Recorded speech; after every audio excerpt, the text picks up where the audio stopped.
Talking to Stuart Wells, Board of Directors, Canadian Wheat Board. Stuart, Harper's thrown down the gauntlet. What should people be doing? He's saying get off the track. People need to be getting on the track. There's no question. When the Prime Minister of the country is out threatening people the way he's threatened farmers, in 2007 his rhetoric was he was going to walk over the opposition. In 2011 his rhetoric is he's going to drive over with a train. And that's what he's doing in Ottawa. He's driving over all of the elected officials, elected MPs for the whole country. He's driving over them with a train by limiting debate, using closure, not sending this wheat board bill, not allowing it to go through the proper channels. He's circumventing anything which we used to call due process. And in a democracy can only work if people will follow the rules and follow due process. So in this case, again, he's breaking the law by bringing this bill in without following the law that's in place right now, which says farmers have to have a vote on the future of the Canadian Wheat Board. So, for the first time, I'm a little bit too young to really remember much about the Cuban Missile Crisis. I was in high school when the FLQ crisis was happening in Quebec. So the first time in my history, I'm really scared for this country. I'm scared for the state of democracy, and it's because of the actions taken by this Prime Minister, Stephen Harper. What could Canadians be doing? How can urban people support rural people to make sure they can keep their economy and their rights together? Canadian people have to be paying attention. They have to listen to current events. They have to follow the issues that they're interested in, and they have to, in every walk of life and on every issue, make sure that due process is followed and that the will of the people, that we just don't elect a dictator when we have an election every 4 years. Canada cannot survive the election of a series of dictators. We've got to have true democracy, and that's something that seems to be absolutely foreign to Stephen Harper and this government. The only protection that citizens have in this country right now from this type of steamrolling is the court system. But just this last week, Harper was able to appoint 2 new justices to the Supreme Court. That court system can only withstand so much pressure from the federal government as well. People have to stand up and be counted. And if the Prime Minister threatens that he's going to drive over them, people got to stand up and push back.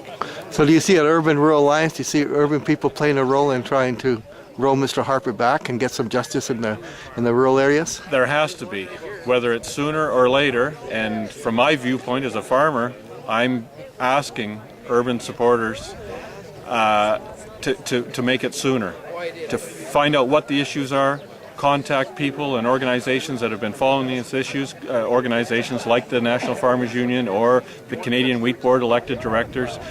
There's a lot of information out there available on the internet, available at the click of a mouse, and I'm really pleading with urban supporters who support family farms and support democracy to get personally involved in this issue. Stuart, he says he's on the track. What are you saying?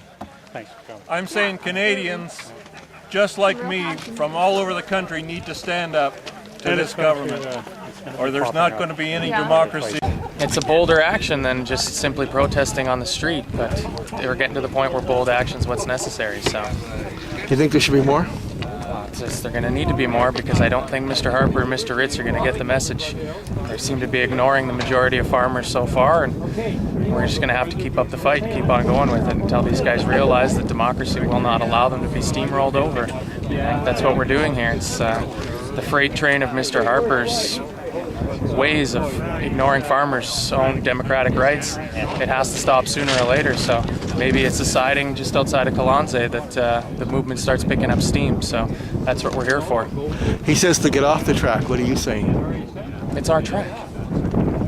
This is Canada. This is a lifeblood for farmers. You know, the railways have been no friend to us in the past, and we've got a government that's highly complicit with helping the railroads out, making even more and more money. So I think it's a very fitting place to have a demonstration to it. Mr. Harper has to remember who helped put those tracks down, and that was Canadians and Canadian farmers. So you got a message to young Canadian people across this country?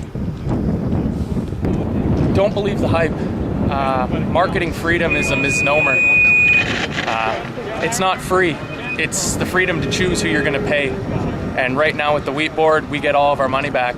Whereas if you start dealing with Cargill, they're going to put that money in their pockets. There's nothing free about it. It's marketing choice. It's choosing whether to have an organization that you own and operate or whether you're willing to pay somebody else to do the work for you.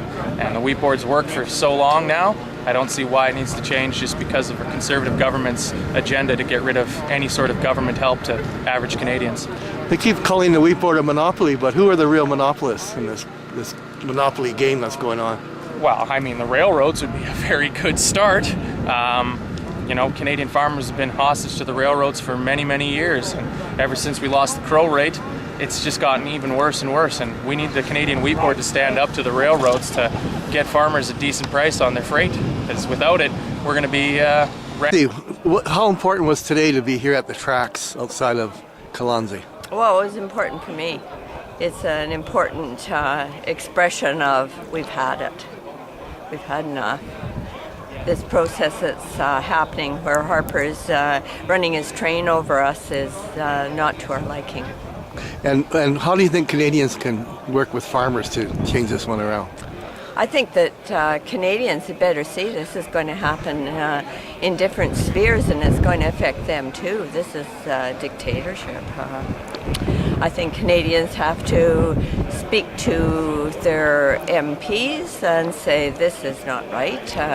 You have to let the people have a voice in what's happening. This is a democracy after all.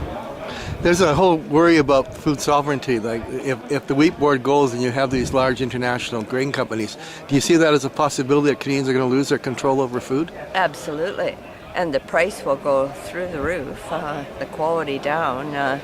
The corporations are very in favor of GM monkeying with the food, irradiating food so that it'll keep forever on the shelf. But what does it do to your health? That's the question. I think that we can't allow that to happen. And they always call the wheat board a monopoly, but are there other monopoly interests at work here? Oh, yes. The grain trade is a big monopoly. We've only got 6 players left, and there'll be less than that before long, probably. The capitalist system functions on monopoly.